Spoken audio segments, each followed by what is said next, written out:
My husband was cheating on me, and I had no idea at all. It wasn't until his so-called best friend told me, in front of a crowd, that I found out. Nathan completely lost it. He stormed up and punched Jason hard in the face. "What the hell is wrong with you?" he shouted. "What kind of crap are you spewing? Whose friend are you even supposed to be?" Jason took the punch, steady and unflinching. "Sure, Nathan, hit me if you want. I've put up with you long enough. Every time we come to the karaoke bar, you bring that girl with you. Then you go home and play the loving husband with Emily." He turned to me. "Emily, you think he's out late every night working his ass off? Nah, he's been partying with us. He doesn't come home until past midnight, because after work, he's still with her. He even bought her a place, right across from your complex." My birthday party turned into a total joke. And strangely, I wasn't even the most embarrassed one. Nathan was. He never imagined his so-called best friend would expose him like that. One after another, people began to leave. Each person wore a different expression. Some pitied me, some mocked me, some cursed Nathan for being a scumbag, and others criticized Jason for being disloyal. But Jason stood firm and unbothered. "What's so disloyal about telling the truth?" he said. "Was it loyal when Nathan stood here in front of everyone and announced he wanted a divorce? He wants to leave her, but he tries to make her look like the villain, like she's so controlling and suffocating that he has no choice but to escape. What, you think it's okay to throw your wife under the bus like that, just to make yourself look clean?" He raised his voice even louder, making sure everyone could hear. "Let's see how you all feel when something like this happens to you. Hope your husbands and their buddies all lie to your faces too." The room went completely silent. Nathan's fists were clenched so tightly his knuckles went white. He looked like he wanted to charge Jason again. The room was like a grave. I finally turned to Nathan and asked quietly, "How long has it been?" I couldn't believe I hadn't noticed anything. 2 years, he said. "She's still in school. Don't make things harder for her. She came from the countryside. It hasn't been easy for her." He looked at me, speaking so calmly it made my skin crawl. "Emily, you're not like her. You'll be fine without anyone, but she can't survive without me. She has no one else, no family, only me. Without me, she won't make it." I let out a snort of disbelief. "So what? That means I'm the one who should be thrown away? Cheated on? Betrayed? If Jason hadn't said anything, I'd still be standing here at my own birthday party being accused of being too strict, of pushing you into a divorce. How could you be so disgusting?" "I'm sorry," he said. "She's pregnant. I need to give her a sense of security. She's still in school. If I didn't push you like this, you'd never agree to the divorce." I gave a soft, bitter laugh. Then I started laughing harder, until tears ran down my cheeks. "What do you take me for? You're already divorcing me, and I'm supposed to beg you to stay. Why didn't you just tell me you had someone else and wanted out? Do you really think I'd cling to you?" Nathan didn't say another word. He just muttered, "I'm sorry," and turned to leave. It wasn't until today that I found out Nathan had another home, another life, right across the street from ours. He bought her an apartment there. I locked myself in my room for 3 days. I didn't go to work. In the office group chat, everyone was gossiping about me.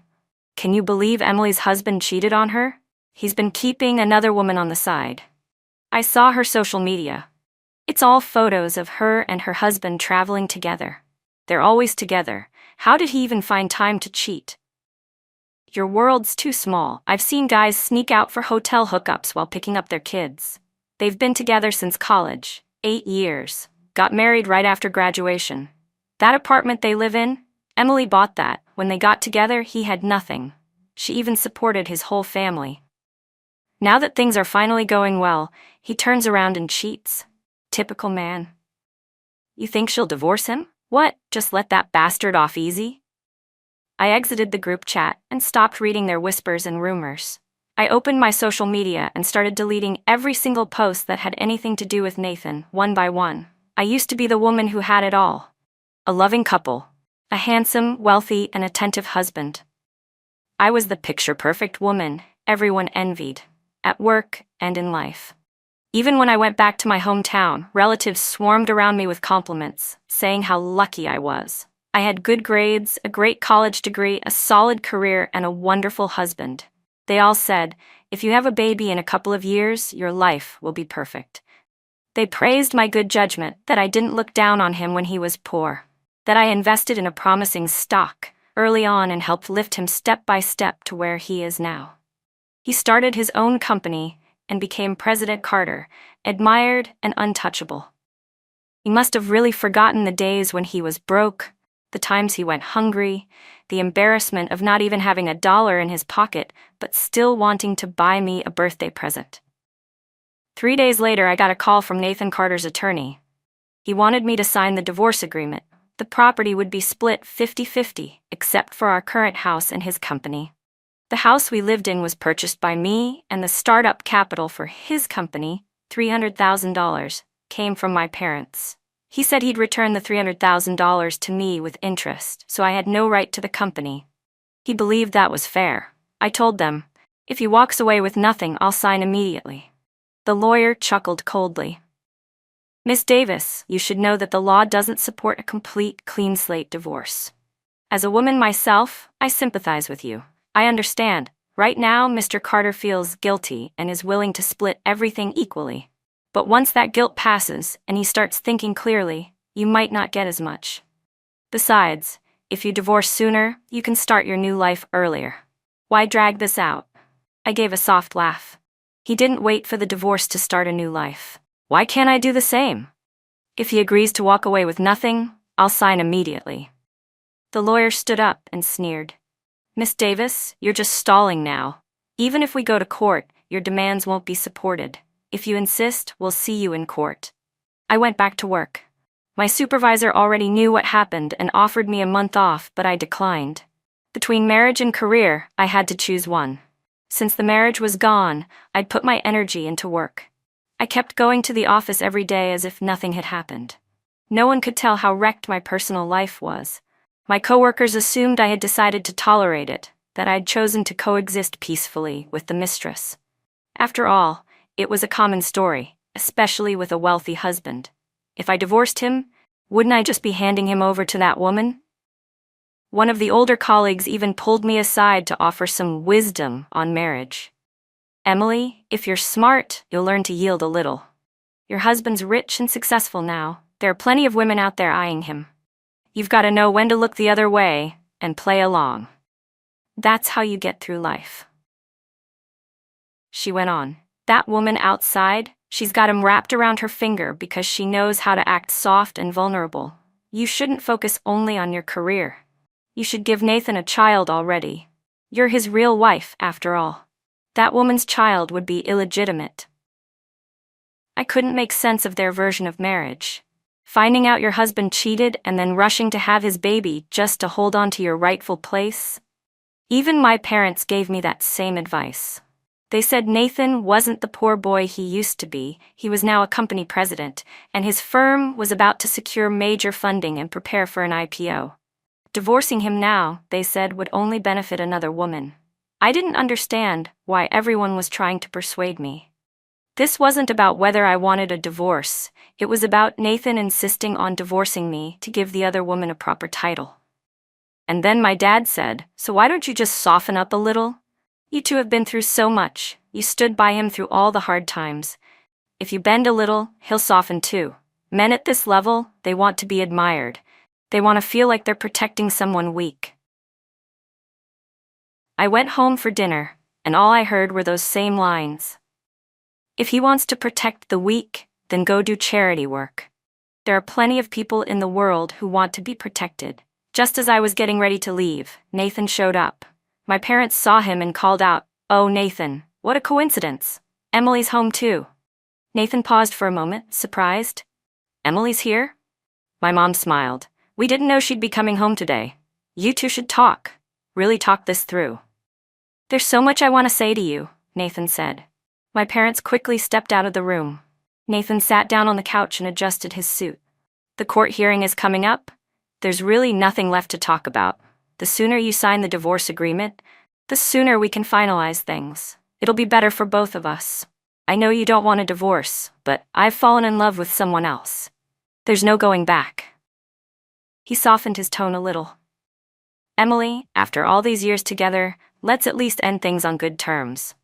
I replied flatly. You're overthinking it. I didn't even know my parents invited you today. Then I looked him straight in the eye. Nathan, my dad gave you the family's $300,000 relocation compensation to start your business. Without that money, you wouldn't be where you are now. And now you want to return just the $300,000 and expect me to agree to a divorce? Don't kid yourself. Nathan's expression darkened with frustration. Emily Davis, when did you become so calculating and materialistic? Yes, the $300,000 came from your father, but it was my ability that built the company. If you'd invested that in someone else, you probably wouldn't have even seen a return. I'm paying you back, principal and interest, and you're still not satisfied? You want me to walk away with nothing? What do you think this is? Some romantic novel? That's never going to happen. He sneered. You're just wasting time and youth clinging to this. I don't love you anymore. Why do you insist on staying together? What's the point? Watching Nathan yell at me, I remembered how excited he was when he first got the $300,000. He hugged me tightly and promised, Emily, believe in me. Once I make the company a success, I'll pay you back 100-fold. I'll always be grateful to you and your father. I'll love you forever. I'll treat you well, I swear. I love you so, so much. Back then, he meant it. And now that he's successful and has someone else, he means it when he says he doesn't love me anymore. Once my parents realized Nathan was dead set on the divorce, they stopped trying to talk him out of it. Instead, they told me to just end things quickly and start a new life. Don't waste any more time on something so meaningless, they said. When I told them I wanted him to leave with nothing, they looked at me like I'd lost my mind. To them, it was impossible. And with Nathan's wealth and resources now, he had both the time and the means to fight me in court. I hired a lawyer too, Jason, Nathan's former best friend. Ever since my birthday party, they had completely fallen out. I repeated my stance to Jason. I want him to walk away with nothing. I thought he'd laugh at me like everyone else had, tell me I was dreaming that it wasn't possible. But Jason said, okay, let him walk away with nothing. In that moment, I smiled. I smiled so hard that I cried. I wiped at my eyes and said, there's construction outside your firm. Some dust must have gotten in my eyes. Jason handed me a tissue. Damn dust, huh? I'll have someone clear it out. And then someone actually showed up with a bulldozer and started removing the sand. I started crying even harder. The guy driving the bulldozer must have thought he offended me somehow, because he floored it, engine roaring, and raced away as fast as he could. Watching that bulldozer speed off like it was fleeing the scene, I started laughing again. Crying and laughing at the same time like a mess. Suddenly, Jason pulled me into a tight hug. He wrapped his arms around me and held me like he'd never let go. Don't be afraid. I'm here. I listened to his heartbeat, slow, steady, thudding against my ear, and somehow I started to feel calm again. Jason and I actually grew up together. We were childhood friends, raised in the same neighborhood. He was left with his grandparents when he was little because his parents lived abroad. Then, in high school, he was finally sent overseas to join them. He only came back a couple of years ago and ended up working with Nathan's company, which was how they became close. One day, I got a friend request from a stranger. Just from the profile picture, I had a hunch who it was. I accepted the request. Right after I accepted the friend request, she sent me a flood of photos, pictures of her and Nathan hanging out together, Nathan sleeping on a couch while she leaned in to kiss him, and even a photo of them lying in bed, wrapped in each other's arms. There were even videos, explicit ones, of the two of them. She wrote, "Sis, your husband doesn't love you anymore. Just let go with dignity and divorce him, okay? Nathan's been trying so hard to protect me because he was afraid you'd hurt me. But I know you're a kind person. If your husband cheated, you'd blame him, not me. After all, even if it wasn't me, it would have been someone else, right? You knew I lived right across from you, and you never came looking for trouble. That's how I knew you were a good person. Sis, let go. Let me be with the father of my child. I really love him, and he really loves me. I'll talk to Nathan and ask him to give you a bigger settlement. Just sign the divorce. You're still young. You'll find a man who truly loves you." She went on and on. I didn't even finish reading the whole message, but one thing was clear. she had handed me every piece of evidence I could ever need. All the proof of Nathan's affair. And the best part, she'd taken it herself. It wasn't some sneaky footage I had to get on my own. It was all completely legal. I forwarded everything to Jason. Jason laughed so hard he nearly choked. She really just handed over all the evidence herself? We're one step closer to making that bastard walk away with nothing. That calls for a celebration. Let's go grab some late-night snacks. Her name was Alex Lynn. She was a junior at Capital University. She came from a poor background and by chance got financial support from Nathan. That's how she became his scholarship student. Jason sent me everything about her, her academic file, her university's contact info, even her advisor's name and number. As we sat eating skewers, Jason said casually, "You could just send those chat logs to her school. They'll take care of it." She said, "You're too kind to ruin her." I agree, you're a good person. You wouldn't go after her. Then he added, "Of course, what she did, being a homewrecker, is her personal and moral failing. The school probably won't expel her. At most, she'll get a warning." I didn't say much. I simply turned around and reported everything about Alex Lynn to her university. Just like Jason said, the school issued a warning and gave her a lecture. No further punishment. Only a few teachers and her advisor knew about it. But not long after that, a massive banner appeared outside the university gate. Junior finance student Alex Lynn, deeply in love with a married man, pregnant with his child, respectfully requests the wife to accept her as a concubine. There were even people beating drums at the gate. Instantly, the entire campus was buzzing. Teachers, students, everyone saw it. Alex became famous overnight. Her name hit the local news headlines, infamous as the homewrecker. But I wasn't the one behind it. Alex didn't believe that, and neither did Nathan. Nathan showed up at my place, furious, ready to confront me. But when he rang the doorbell, Jason was the one who opened the door. It had been raining. Jason got soaked on the way over, so I let him take a shower. That's all, just a shower. But the moment Nathan saw him, he exploded. Whatever reason he'd had for coming was forgotten. He threw a punch straight at Jason. This time, Jason didn't hold back. He easily dodged, grabbed Nathan's fist, and pushed him aside with no effort. "Nathan," he said coldly, "what exactly are you doing in her apartment?" I stepped forward and said, "We're getting divorced, remember? This place is under my name. It's not your home anymore." Nathan glared at me, clenching his jaw. "Then let me ask again. Why is he in your apartment, Emily Davis? We're still married." "Exactly," I said. "We're still married. But that didn't stop you from having an affair, did it? So why is it such a problem if Jason is here?" "What are you trying to say?" Nathan shouted. "What the hell do you two mean by this?" Jason crossed his arms and calmly replied, "Oh, I get it now. So you get to cheat, but she's supposed to stay loyal and untouched? You can mess around, but your wife's supposed to be some pure saint? What a joke. You're a textbook narcissist with a terminal case of male entitlement." I couldn't help it. I laughed. Jason was right. Nathan couldn't hold back anymore. "You did this on purpose. You've had your eyes on Emily all along. At the birthday party, you exposed everything just to sabotage me. You were never my friend. You planned this from the start." Jason didn't even flinch. "Planned what? Emily and I grew up together. We were running around naked in diapers when you were still in some backwater pigsty." That was it. Nathan lost it. He tried to start a fight with Jason, but he couldn't land a single punch. Frustrated, he went home and smashed everything he could get his hands on. He completely forgot the real reason he came over that day: to stand up for Alex Lynn.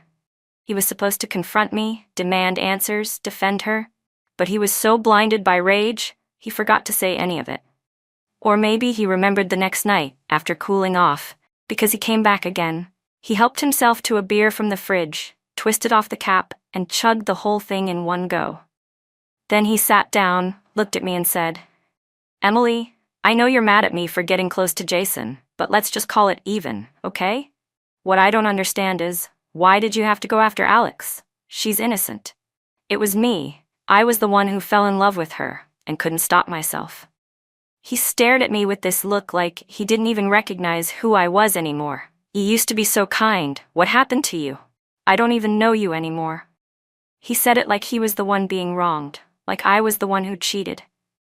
And now that he believed I'd done the same, All his guilt had magically disappeared. He said, "Alex had a bright future. You ruined it. Her story's all over the city now. She's been expelled, she's pregnant with my child and cries herself unconscious every day. You should just divorce me. I want to marry her properly and give her a real name. This is real love, Emily. Strong, unshakable love." I looked him right in the eye and said, "Fine. You give up everything and walk away with nothing. I'll sign the divorce papers tomorrow." Nathan was stunned. He couldn't understand how I could be so calm, so firm, when, according to him, I'd cheated too. "You cheated, Emily," he said, "and you still expect me to walk away with nothing? You're crazy. What proof do you even have that I cheated? Jason takes one shower at your place and suddenly you're sleeping with him? Did you see it with your own eyes?" Then a strange little smile crept onto his face. "So it didn't actually happen, did it? I was right. You're just using Jason to get under my skin, right? Emily, I knew it. You're not like that. You're a woman of principle. You're not the type to just move on so easily." I smiled bitterly. "Right, you and I, we're not the same kind of people." "I couldn't sleep all night," he said, voice softer now. "I thought you and Jason really. I don't know what happened to me. Just seeing you with him made my chest tighten. Honestly, maybe I don't not love you anymore. I guess I've just been confused." Just then, we heard the sound of a toilet flushing. A second later, the bathroom door opened and Jason walked out. Nathan's jaw dropped. "You were in there this whole time?" Jason shrugged. "Where else would I be?" Nathan turned to me, furious. "Emily Davis, and you still claim there's nothing going on between you two? You've really disappointed me." He slammed the door behind him on his way out. Jason scratched his head. "Sorry, I was walking by and suddenly had the worst stomachache. I couldn't hold it. Does your ex-husband think I slept with you?" "It's fine," I said. Then Jason gave me a piece of news. Nathan's company was in the middle of Series C funding, and their biggest potential investor, Moreland Capital, was hosting a charity gala. The invitation was addressed to Mr. and Mrs. Carter. But Nathan hadn't told me he planned to bring Alex instead. Jason handed me the invitation card. "All you have to do is show up and tell Moreland the truth, that you're Nathan's legal wife. If you do, Moreland will reconsider their investment in his company." He even sent me Moreland's full background. The managing partner, Miranda Moreland, was a renowned venture capitalist. Years ago, she'd been betrayed by her own husband and built her empire from the ground up. The one thing she despised most?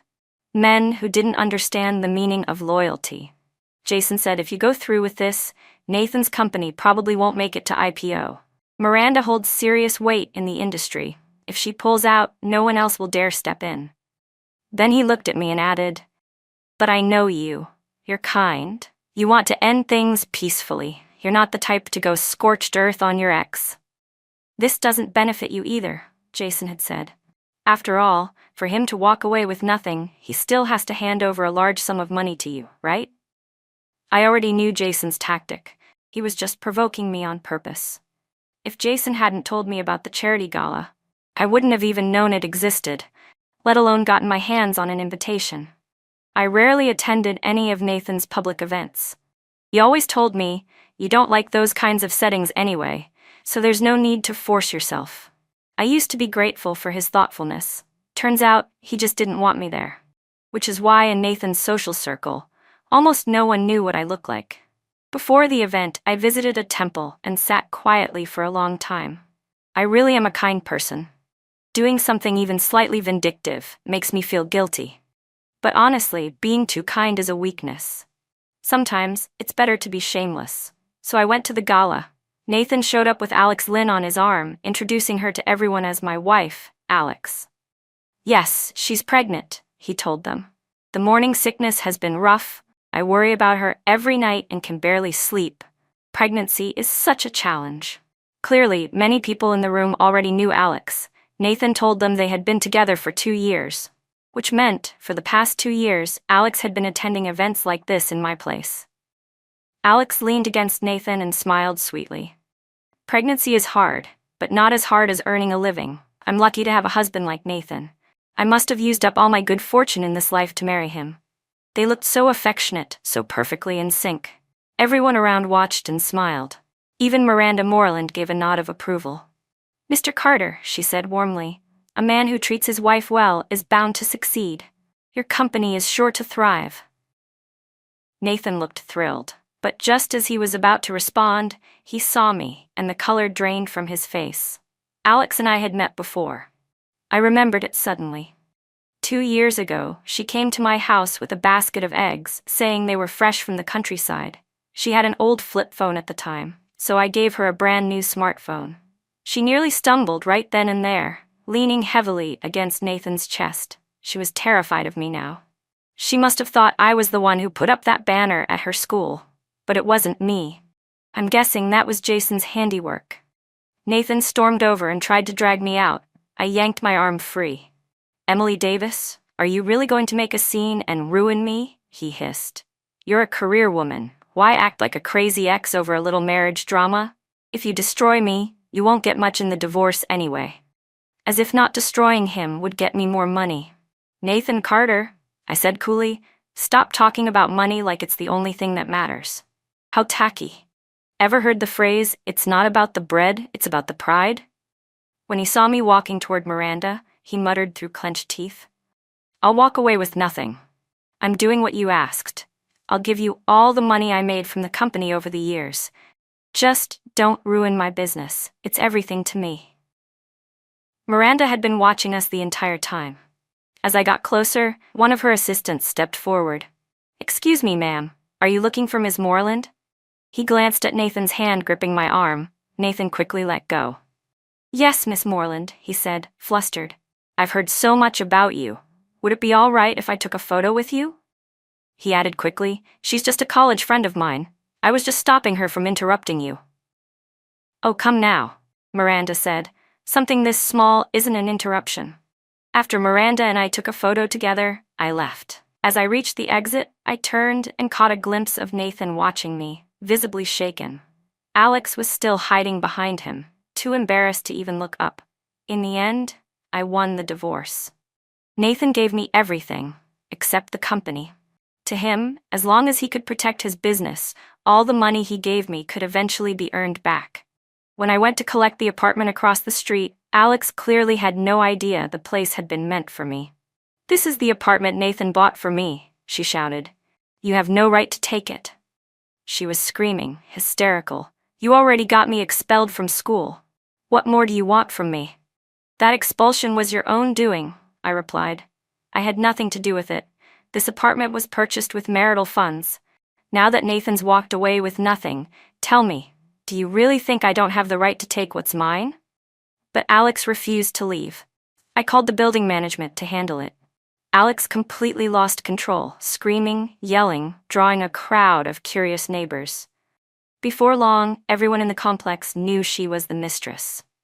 People were pointing at her and whispering, she's so young. How is she affording a place like this? Driving luxury cars every day, carrying designer bags. I thought she must have married well. Turns out she's just someone's side piece. What bad luck, having to share a roof with a mistress. Another added, the real wife's here to take the house back, and she's asking what right the wife has to do it? What a joke. Someone else chimed in, and look at her, already pregnant. Honestly, the wife should drag it out. Let her have the kid out of wedlock. Alex had lived in the spotlight for so long. Aside from being laughed at by classmates after her school scandal, she was used to being envied when she stepped outside. She'd never been mocked so openly and brutally by neighbors before. She broke, sat right down on the floor and burst into tears. What do you mean, mistress? Being unloved is what makes you a mistress. I'm the one he loves. How does that make me the other woman? That was probably the most shameless thing I'd ever heard. Then Nathan showed up. He rushed over and scooped Alex into his arms, glaring at me furiously. Was it really necessary to humiliate her like this over a house? You've become cruel. I'm glad we're divorced. You're like a completely different person. Alex, clinging tightly to Nathan's waist, leaned into him proudly. Honey, buy me a better house next time, okay? I don't want this one anymore. Nathan softened immediately. Of course, sweetheart. I'm sorry you've had to suffer. I hadn't said a word, but one of the older ladies in the neighborhood had clearly had enough. It was the dead of winter, and she dumped an entire bucket of cold water out the window. Disgusting couple. You two make me sick. The water drenched Nathan. Furious, he threatened to call the police. I stepped forward. Don't be ridiculous. She accidentally spilled some water. That's not a crime. Worst case? The police show up and make her pay you $500. I'll send you $5,000 via Venmo. Happy now? I'll never forget the way Nathan looked at me just then, like he'd been stripped bare, completely humiliated. I remembered the early days when Nathan was just starting his company. Money was always tight, but he never once asked me for help. I respected his pride and left my bank card in his drawer. After he used it, I'd quietly transfer my new paycheck onto the card again. I gave him money and preserved his dignity. I stood by him every step of the way, from broke dreamer to successful CEO. And how did he repay me? Let's get divorced. I don't love you anymore. I love someone else. What a joke. As Nathan walked away, still holding Alex, he looked back at me. I met his eyes, calm, unflinching. Cold. His brows furrowed slightly, and the expression on his face was hard to read. I had assumed Nathan would marry Alex the moment our divorce was finalized. But even after the baby was born, they still weren't married. Nathan was constantly buried in work. He was terrified that anything might go wrong before the IPO. All his focus was on running the company smoothly and securing funding. Meanwhile, Alex was drowning in insecurity. She called him a dozen times a day. Even when he was out having dinner with clients, she suspected he was seeing other women. Once, when Nathan was out of town at a hotel conference and didn't answer her calls, Alex stormed in with the baby. She barged into a room full of employees and clients, causing a scene so huge that Nathan's reputation took a serious hit. Right there in front of everyone, he snapped. Can't you act like a normal human being for once? I'm working. Emily was never this insane. She had her own life, her own career. She never made everything about a man. You just cry and drag that baby around. Stop crying, you're ruining my luck. But Alex wasn't one to take that lying down. She screamed right back. What, you regret divorcing her now? Too late. I already had your baby. You'll never be rid of me for the rest of your life. I found all this out from Nathan's assistant. She even sent me a video. Back when the company was still small, I used to bring gifts every time I visited, snacks, little things to share. Later, when the company grew bigger, I'd order afternoon tea for the whole office whenever I dropped by. Nathan's assistant told me that Alex never brought anything. Every time she came to the office, she acted all high and mighty. Once, in front of everyone, she scolded a young female employee for slacking off. The poor girl was so humiliated she quit the very next day. Alex even tried to take over the company's finances, claiming it matched her major. But thankfully, Nathan still had some sense. He didn't let her. He just told her to stay home and take care of the baby. Since Alex had clawed her way up as the other woman, she was constantly on edge. She didn't trust any female employees around Nathan. Anyone who got too close, she would threaten directly. Now, no woman in the office dared say more than 2 words to him. Then the company's funding collapsed. After a period of due diligence, Miranda Moreland decided to pull out of investing in Nathan's company. And once Moreland dropped out, the other backers followed. Forget going public, they were struggling just to stay operational. That weekend, I invited Jason over for dinner. He hadn't even stepped inside when he smirked and asked, "You told Moreland about Nathan's affair, didn't you?" That's why the company's funding tanked, and they missed the IPO. I hadn't even opened my mouth to answer when the elevator doors opened, and there was Nathan. He looked shocked to see us. Practically staggered forward and demanded, "I gave up everything. You still won't let me go, Emily? Do you hate me that much? Are you actually happy watching me fall apart?" I glanced at Jason. This again? Acting like some fragile saint. What did you think, Nathan? That I'd be rooting for you to get richer by the day? Nathan clutched his chest as he turned to leave, like the weight of it all might actually break him. He hadn't come for anything else. He just wanted confirmation that I was the one who told Miranda about his affair. That's why she backed out. He said, "Emily, whether you believe it or not, I honestly hoped you'd be doing better by now. I can't believe, even after everything, I still have feelings for you." I laughed, loud and sharp. You hoped I'd be doing better? You cheated, got your mistress pregnant, and now you stand here after the divorce talking about still having feelings? Who are you trying to disgust exactly? I turned to Jason. It was you again, wasn't it? Jason shrugged. What? How could it be? Nathan's company failed because of its own problems. Alex was the one who really wrecked things, not just his life but his business too. Apparently, Miranda had once visited the company and caught Alex bossing employees around, berating staff like she ran the place. From the staff, Miranda learned everything about Nathan's mess. After that, Nathan banned Alex from ever setting foot in the office again. So now she watched him even more closely. He didn't have a shred of freedom left. I suddenly remembered what Nathan said on my birthday, the day everything fell apart. He wanted a divorce because he wanted freedom. Be careful what you wish for. Less than 3 years later, his company was in serious financial trouble. After the failed investment round, multiple backers had pulled out. To stay afloat, Nathan had taken out massive bank loans. Now, he couldn't pay them back. Cash flow had dried up. Salaries weren't being paid. Employees were gathering outside the building, holding banners and demanding their wages. He was genuinely broke. Most of the money he'd made over the years had gone to Alex. She kept using the baby to guilt-trip him. No matter how hard things get, the child can't suffer, she'd say. But in the end, the child still suffered. The only one who didn't was Alex, who draped herself in luxury while being absolutely useless at everything else. One evening, as I came home, I found Nathan sitting outside my apartment door with a bottle of liquor. The moment he saw me, he tried to stand up. He was unshaven, his clothes wrinkled, his hair a total mess. He reeked of alcohol and stale smoke. I instinctively took a step back and covered my nose. The look on his face twisted in pain. "You don't love me anymore, do you?" he said. "I can tell." "You can see it, can't you?" Nathan said, staring into my eyes. "There's no light in them anymore. But Cherry, over these years I've missed you more and more. I can't sleep at night. I regret everything. God, I regret it so much. Why did I make that mistake? Why did I leave you for someone so worthless?" I couldn't help it. I had to rub salt in the wound. "Worthless?"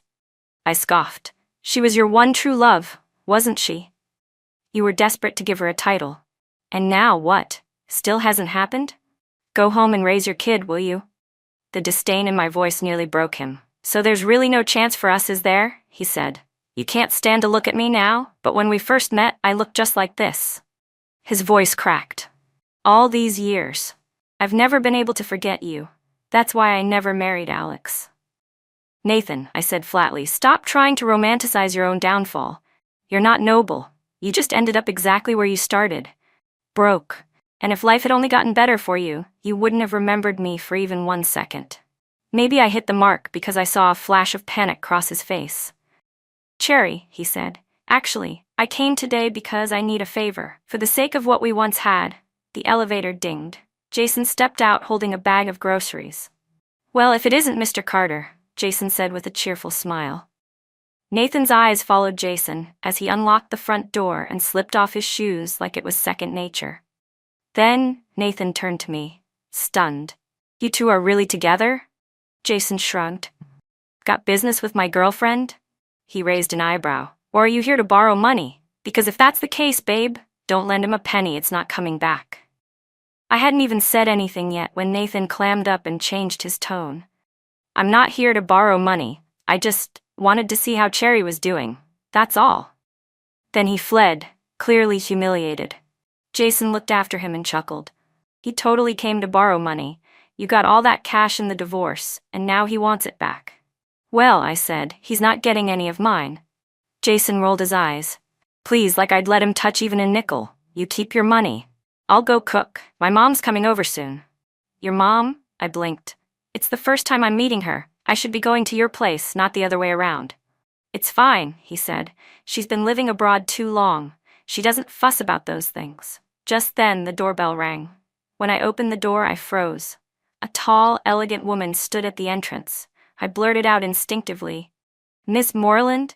Miranda smiled warmly and took my hand. "Why so formal? I used to hold you when you were a baby. You just don't remember. You called me Auntie back then." "Auntie? It's you?" I was stunned. "Jason is your son?" "You didn't know?" She laughed. "I thought you did. He insisted on coming back to China for you. Gave up everything overseas." In that moment, I couldn't help but think, Nathan might have been right. Jason had been planning this from the start. Maybe it was all intentional. He probably got close to Nathan just to get closer to me. I reached over and pinched Jason's waist. "You sly fox." Jason grunted in pain and protested. "I swear I didn't plan anything. You're being paranoid." But I couldn't shake the feeling. Something didn't add up, but I had no proof. Meanwhile, Nathan's downfall was complete. While his remaining staff were still scrambling to salvage things, Alex had already bailed. I heard that Nathan, crying and desperate, clung to Alex's hand and begged, "I have nothing left, just you and our son. You won't leave me, will you?" That very night, Alex took every valuable thing from the house and disappeared. No one knew where she went. She left behind only their son, now suffering. And as the boy grew, he looked less and less like Nathan. Nathan came to see me again. This time he wanted to borrow money for a paternity test. He had no one left to ask, but he really needed the truth. Jason immediately jumped in. "Let him borrow it, he has to know." I rolled my eyes at him, but in the end, I lent the money. I never asked Nathan what the results were. But later I heard through someone else. Nathan fled the country to escape his debts. He left the child behind with his creditors, swearing he'd return once he made enough money. Those creditors took turns looking after the boy, waiting. Nathan never came back. Eventually, they called the police. It was the police who tracked down Alex and made her come collect the child. I saw her at the station. Since Nathan was my ex-husband, the police asked if I had any idea where he might be. Alex spotted me, grabbed the boy, and bolted like I was going to confront her. Jason stood next to me and said gently, "You're too kind. You wouldn't say anything to hurt her." But I couldn't resist. I called out, "So who's the kid's real father?" Alex froze. She clutched the boy and ran like a track star. The creditors standing nearby were stunned. "Wait, that kid's not Nathan's?" What the hell? Nathan really had the worst taste in women. For a split second, I actually felt bad for him. Then I thought about correcting them. His taste wasn't always that bad, after all. He chose me once. He just didn't know how to cherish me. But I found someone who does. Sometimes, losing the wrong person is the only way to meet the right one. I still remember how devastated I was when I first found out Nathan had cheated. It felt like my whole life had collapsed. But Jason once told me, when life doesn't go the way you want, maybe it's because fate has a better plan. I think he was right.